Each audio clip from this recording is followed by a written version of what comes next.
Okay, I just wanted to make a quick video about ionic compounds. You learned about them today, and so I want to talk a little bit about the properties of those ionic compounds. And the three properties I want to talk about today are melting point, all right? So how high the temperature is for it to melt. I also want to talk about solubility, how well it dissolves. And I also want to talk about something called electrical conductivity. Now, to start with, let's look at the electrical conductivity apparatus. There it is there. It's made up of a battery. It's also got a little resistor in here. It's got a little LED light which will turn on when electricity is conducted between these two electrodes.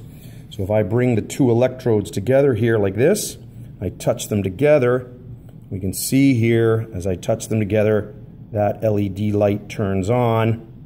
There I'm holding them together, you can see the light on.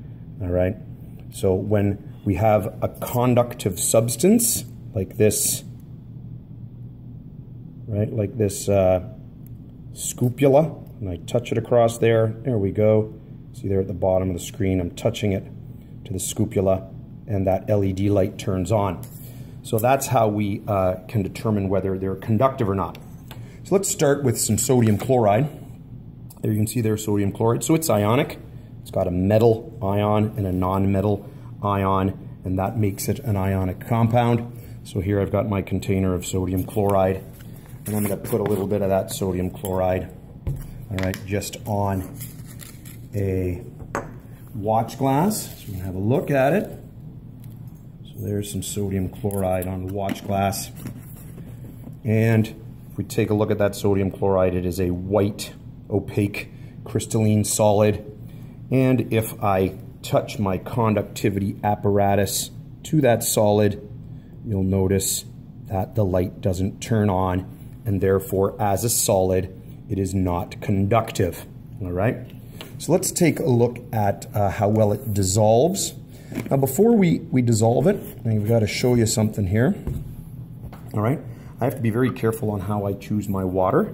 Right? So I'm going to put some water out of the tap into this beaker. And the reason I want to show you this, it has everything to do with the test on conductivity. All right. If I take that conductivity tester and I put that conductivity tester in some tap water, I don't know if you can see it, that light turns on a little bit. Let's bring it in here. There you can see the light is on there. There it turns on a little bit. And that's because tap water already has some ions in it. So tap water, no good. No good for testing this. So let's get a new beaker. All right, new beaker. And what we're going to use now is something called distilled water. Okay, distilled water. Distilled water has been processed so that the ions have been removed. So if we take some distilled water, all right, get it out of the way, and I take my conductivity apparatus and clean it off, and I now put it in the distilled water, you'll notice the light doesn't turn on. Excellent. So now we know that the water does not conduct. That's good. So let's take some of the sodium chloride. Let's put it in there. Okay. And we're going to need our stirring rod. All right, we'll give it a stir. All right. And even though there's a few crystals left on the bottom, all right, there they are down there, this stuff is disappearing quite quickly. So this particular compound, this particular ionic compound, is quite soluble, so it dissolves quite well. Let's take a look at its conductivity now. If you take a look at that conductivity apparatus, you'll see that it lights up quite nicely. So when we dissolve sodium chloride in water, it conducts very well. All right. Now, before I light up the Bunsen burner and test the melting point, let's take a look at the potassium chloride as well and see if it's the same. So my second test is potassium chloride. Again, metal, non-metal, making it ionic.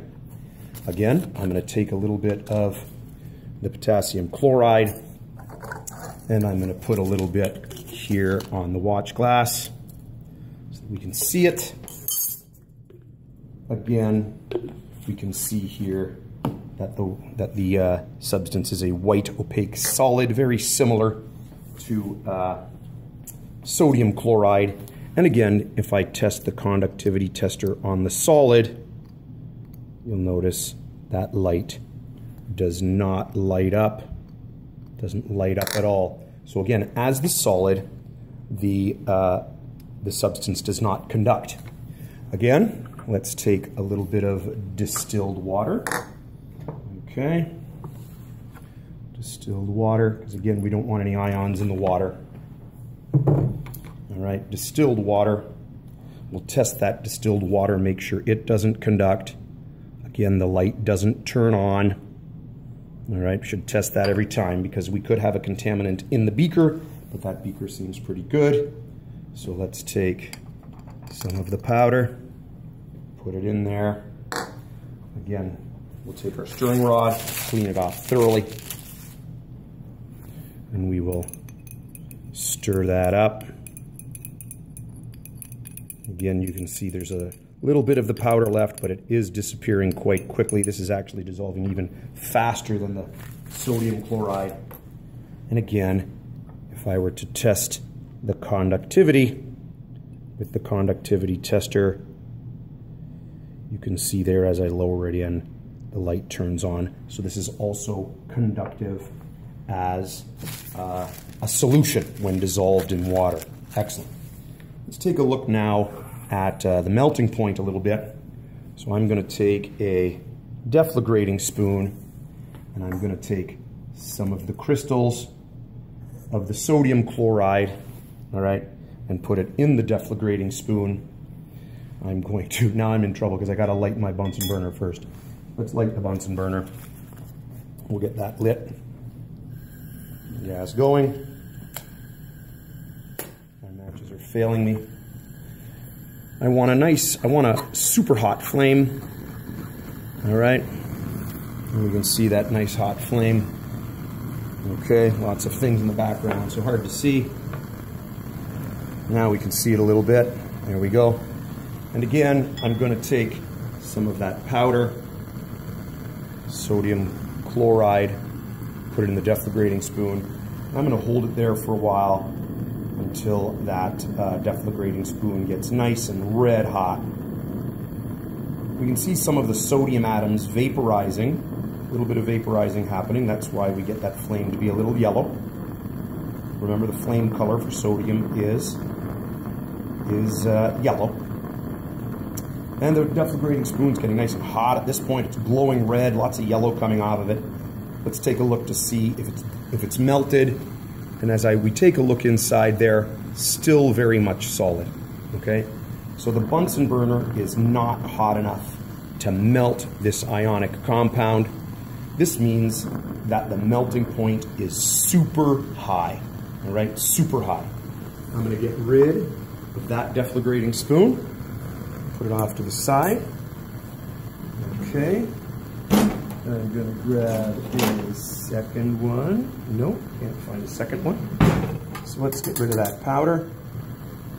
We'll take some of the other powder. All right, put it in the deflagrating spoon.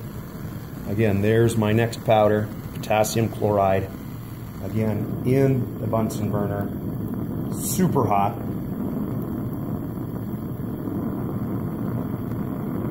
Again, we'll get that deflagrating spoon red hot. Again, we're getting to red hot. We can see that pink color a little bit in the flame. Again, this time it's the potassium. Glowing red hot. And actually, we're just getting a little bit of action. This is exciting. So this one did melt a little bit. That's fun. There, it's gone a little translucent. So it is melting a little bit, but that's super, super hot. So we can get it to melt, but it is super, super, super hot. All right?